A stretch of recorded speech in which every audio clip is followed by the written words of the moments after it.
bienvenue sur LeapDeep. Aujourd'hui, nous allons parler de comment est-ce que tu peux augmenter l'engagement de tes collaborateurs au sein de l'entreprise. Oui, j'aime les appeler collaborateurs et non pas employés. D'ailleurs, lorsque tu changes cette mentalité et que tu commences à appeler des personnes qui travaillent avec toi collaborateurs et non pas employés, la manière de les traiter, l'amitié que tu auras avec eux, ça sera différent. Alors change cette mentalité. Si tu les appelais employés, je te conseille de les appeler collaborateurs. Collaborateurs, ça va te permettre d'avoir un autre rapport avec eux, une autre relation avec eux et cela sera important. Ça permet également d'augmenter déjà l'engagement, les sujets que nous traitons aujourd'hui. Comment est-ce qu'on peut créer, comment est-ce qu'on peut augmenter l'engagement de tes collaborateurs au sein de l'entreprise. Pourquoi il faut traiter ces sujets?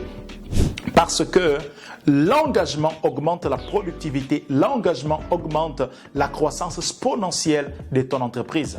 Le philosophe Jean-Jacques Rousseau pouvait dire « La vie n'est pas stagne ni mécanique, elle est vivante et dynamique ». Alors il est important que tu connaisses quels sont les facteurs qui vont faire en sorte que ton entreprise ne soit pas stagne, que ton entreprise ne soit pas mécanique, mais que ton entreprise soit vivante et dynamique.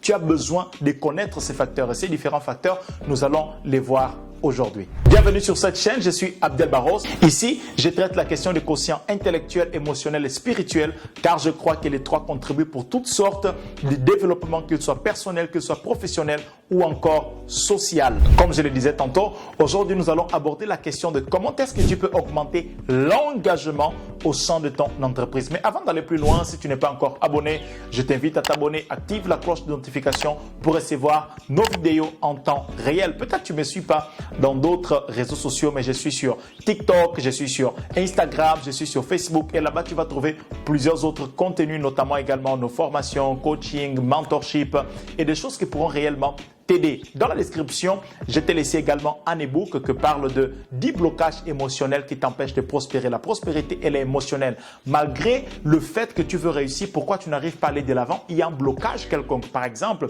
la timidité peut devenir un blocage émotionnel. Quelque chose que tu as eu à vivre qu'aujourd'hui est devenu sous forme d'une timidité qui t'empêche réellement de te lancer dans ce que tu veux faire, qui t'empêche d'innover dans ton marché, qui t'empêche de faire différemment. Tu as besoin de connaître ces différents blocages afin de pouvoir les surmonter et réellement avoir du succès dans ce que tu veux faire. Sans plus tarder, passons au sujet d'aujourd'hui.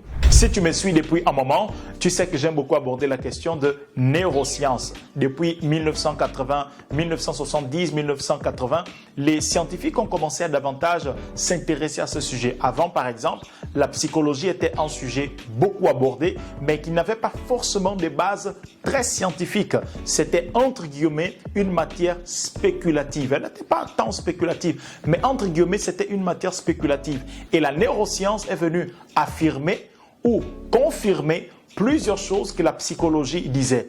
Et l'une des choses qu'aujourd'hui les scientifiques sont en train de se rendre compte avec la neuroscience, c'est que les bonnes émotions augmentent la productivité. L'émotion augmente la productivité, l'émotion augmente l'engagement, l'émotion augmente la capacité à apprendre, l'émotion augmente la capacité à retenir les informations. Alors, lorsqu'on comprend l'importance des émotions, il est donc primordial qu'on puisse mettre du doigt dans ce sujet et qu'on puisse réellement donc comprendre comment est-ce que je peux créer des bonnes émotions au sein de mon entreprise. Parce que si je crée des bonnes émotions, je vais employer un autre terme, si je crée de l'enthousiasme au sein de mon entreprise, alors ça va faire en sorte que les personnes soient réellement engagées.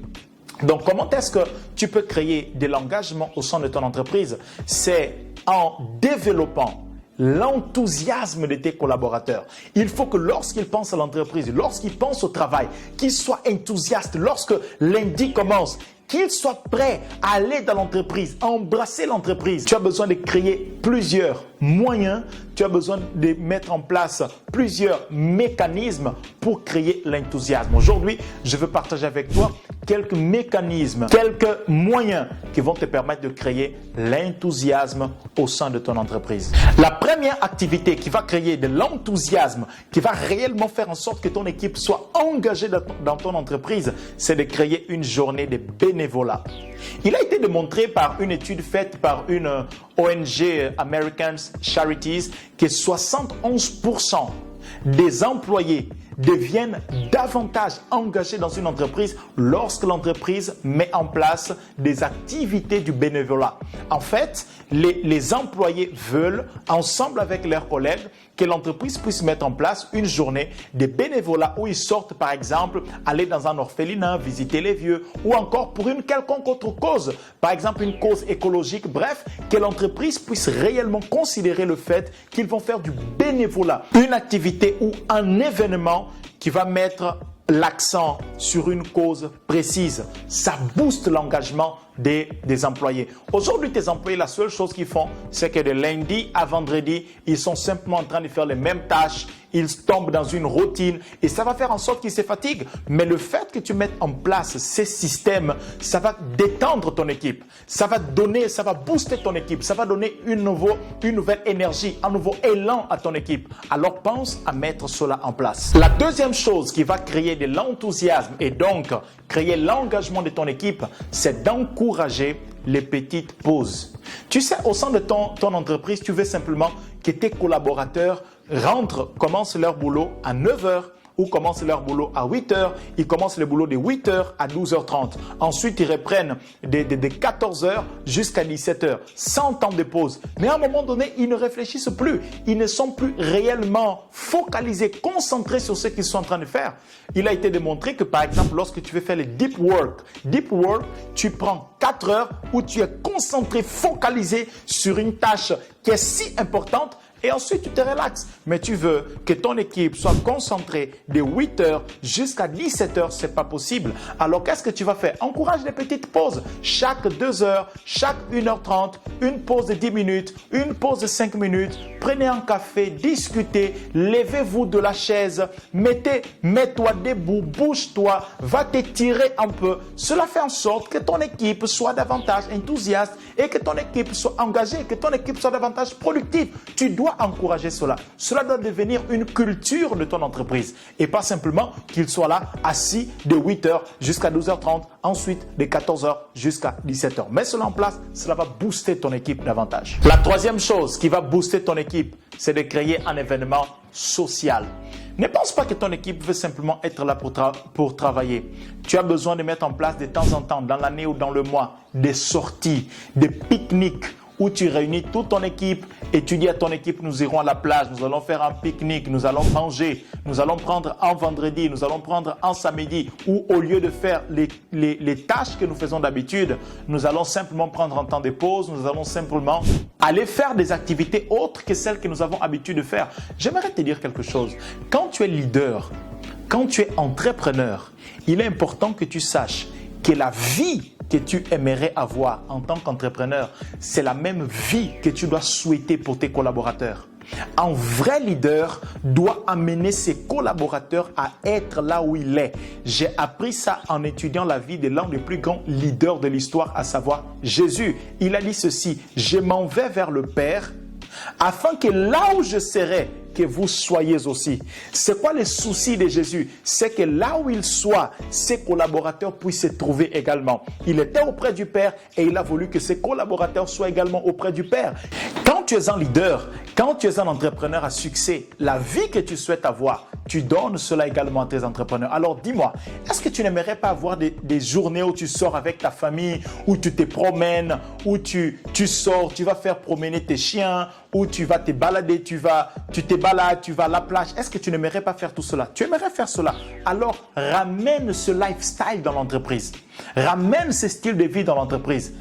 Tes collaborateurs vont commencer à dire: ces leaders ici, notre patron qui veut dire modèle, notre patron, c'est un patron que nous aimons. Il est réellement un modèle. Son lifestyle, c'est notre lifestyle. Ce qu'il veut pour lui, c'est ce qu'il nous donne également. Ils vont davantage rester attachés à cette entreprise parce qu'ils sauront que tu ne les as pas appelés à collaborer avec toi afin de t'élever toi, mais de créer plutôt un écosystème qui élève tout le monde ensemble. C'est ça les soucis d'un leader. C'est ça les soucis d'un entrepreneur. C'est que j'appelle des personnes qui collaborent avec moi afin qu'ensemble nous puissions créer un écosystème qui nous place très haut, qui va aider plusieurs personnes et qui nous développe également en tant que personne. Quand tu fais cela, tu crées davantage l'engagement au sein de ton entreprise. J'aimerais finir avec la dernière chose. Il y en a en fait beaucoup. Peut-être je ferai une autre vidéo où j'aborderai le même sujet partie 2. Mais je finirai avec celle-ci. La dernière chose que j'aimerais partager avec toi pour créer de l'engagement, l'enthousiasme au sein de ton entreprise, c'est la formation continue. Tu as besoin réellement d'apporter de nouvelles formations. Tu as besoin de former ton équipe. Lorsque tu dis simplement, lorsque tu délègues une tâche, déléguer la tâche ne suffit pas. D'ailleurs, il faut savoir comment est-ce qu'on délègue une tâche. On délègue une tâche non pas simplement en disant la personne fait. On dit à la personne fait, voici comment faire, voici les outils et les mécanismes pour le faire. Dans les délais précis, c'est comme ça qu'on délègue. Lorsque tu délègues une tâche en disant simplement « fais » et que tu ne sais pas si la personne sait comment faire ou si la personne a la compétence pour le faire, tu vas voir que le travail va prendre plus de temps. Alors, pour que tu puisses t'assurer que lorsque tu vas déléguer, la personne soit réellement capable d'exécuter, tu as besoin de t'assurer que l'équipe est continuellement formée.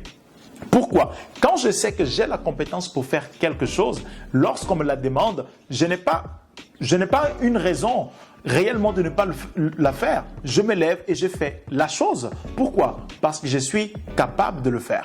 Et cela crée donc de l'engagement au sein de ton équipe. La formation crée également l'engagement au sein de ton équipe parce que l'engagement développe la personne qui travaille avec toi.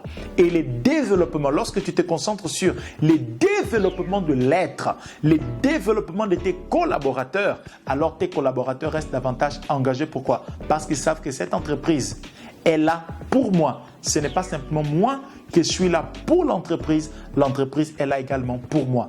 Quand je parle de formation, ce n'est pas simplement de formation technique, des formations qui ont un rapport avec une tâche que l'entreprise doit exécuter, même des formations qui ont des formations globales, des formations qui ont des aspects précis de la vie même de tes collaborateurs. Par exemple, tu vas amener un expert en relations qui va parler des relations hommes et femmes si tes employés sont par exemple mariés, afin de faire quoi? D'aider tes employés à équilibrer la vie familiale et la vie professionnelle. Là, tu n'es pas en train de mettre l'accent sur l'aspect technique de l'entreprise ou de la tâche de la personne, mais ton collaborateur va comprendre que cette entreprise ne pense pas simplement à sa croissance, mais elle pense également à la croissance des personnes qui s'y trouvent, au bien-être des personnes qui s'y trouvent. Qu'est-ce que ça va faire? Ça va créer de l'engagement au sein de ton entreprise. Alors aujourd'hui, mets en place tout cela et tu vas voir que ton entreprise va connaître une croissance énorme. Pourquoi? Simplement parce que tes collaborateurs seront davantage engagés avec toi dans ce que tu veux faire et ils vont davantage t'accompagner, te soutenir dans la vision que tu as. Un bon leader, un entrepreneur présente un match qui permet à l'équipe de jouer. Lorsque l'équipe a un match à jouer, et que tu sais encourager l'équipe à jouer ces matchs, alors ton entreprise sera toujours une entreprise gagnante. C'est tout pour aujourd'hui. Si cette vidéo a fait sens pour toi, laisse un pouce bleu, laisse quelque chose dans les commentaires. Il faut que cette vidéo puisse être davantage vue par plusieurs personnes. Sois un entrepreneur à succès. Ne fais pas l'entrepreneuriat par l'opportunité. Ne fais pas l'entrepreneuriat par nécessité. Fais l'entrepreneuriat par vocation. Par quelque chose qui brûle à l'intérieur de toi et que tu as besoin de mettre cela en œuvre pour pouvoir contribuer à la transformation de plusieurs vies. Sois un entrepreneur qui marque son temps. Un entrepreneur qui fait la différence. Bye.